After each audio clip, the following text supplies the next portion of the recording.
Right, I'm going to show you how to do this on glass.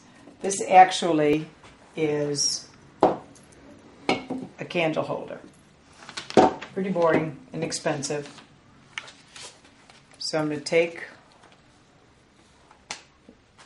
one of my stencils.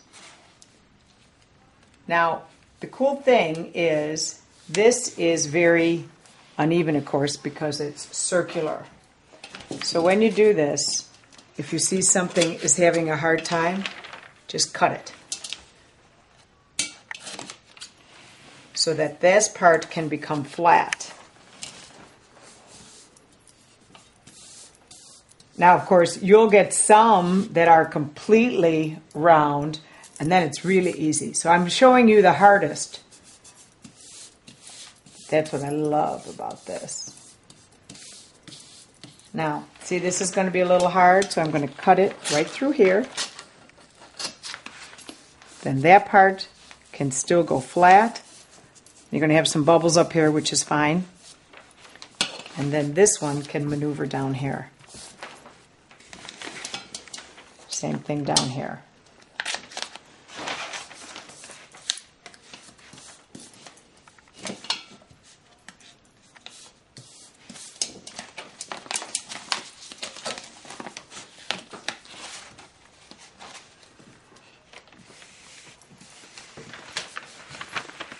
Now remember, this is a nature's symbol, so it does not have to be perfect, and the leaves don't have to look exactly like the ones next to it.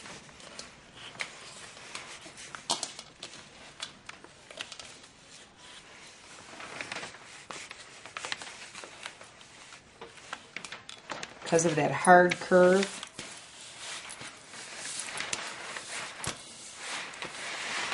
this is going to be folded over, which will still look great. See how that looks? It's not completely flat, but all of these are down. Now, I'm going to cover this up with paper because this is the only place I wanted frosted. Now, and I'll show you with the windows too. I want this to match my windows, so I have, actually, this will be the second time I've used this stencil, but it's easier for you to see. I put that right in the middle. Then I surrounded it because I'm going to spray this. And I'm going to spray it 3 separate times. So I will finish wrapping that and show you what it looks like all wrapped up. Okay. As you can see now, I put white paper and that blue painter's tape over wherever I don't want it to be frosted. This takes longer than the entire project together, but make sure it's very important to do it. I like this frosted glass Rust-Oleum. I don't get paid for it, I just really like it. I'm going to hit this 3 times very fast.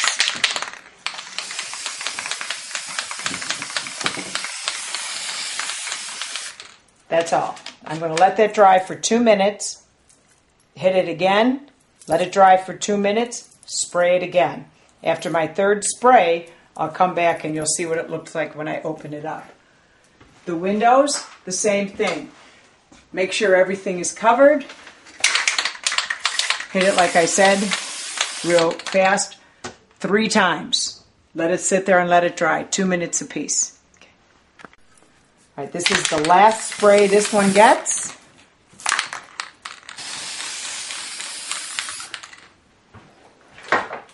And I finished spraying the windows, and I'm going to,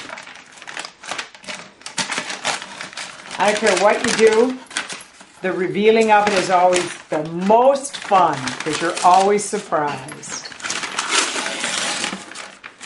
I love this blue painter's tape. It's very handy. You have 1 roll, it'll last you forever.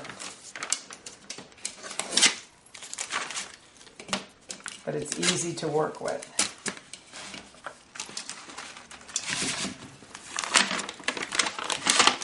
Now you probably will not be able to use this stencil again because I cut it up pretty much, but who knows?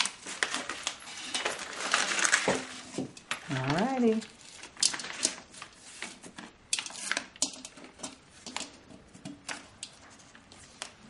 It does stick on glass so nicely. Oh, also be sure to wash the glass before you use it. Now, you see I have a tiny, tiny bit of overspray in here. Some people like that, you know, depending. Goof off, love it. I take it with a little bit of goof off, and see right in here.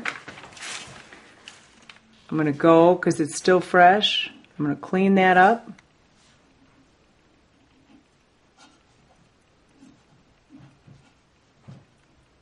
A little bit here. And that happens because it's so curved. Now, on windows, you know, some people like that little bit of misty. It looks more edge, so it just depends on what your taste is. Isn't that pretty? And after 24 hours, you can wash that. Now, I'm going to take this in the window. Same thing.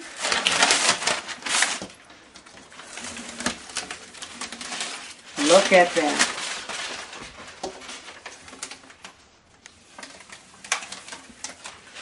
I'll turn off the lights so you can see it a little better.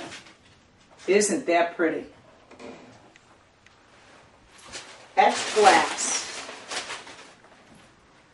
Now I'm going to show you a few of the other things we did.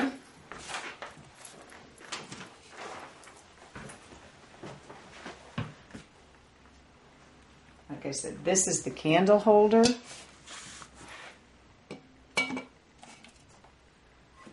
Here's another vase that we cut the parrots apart.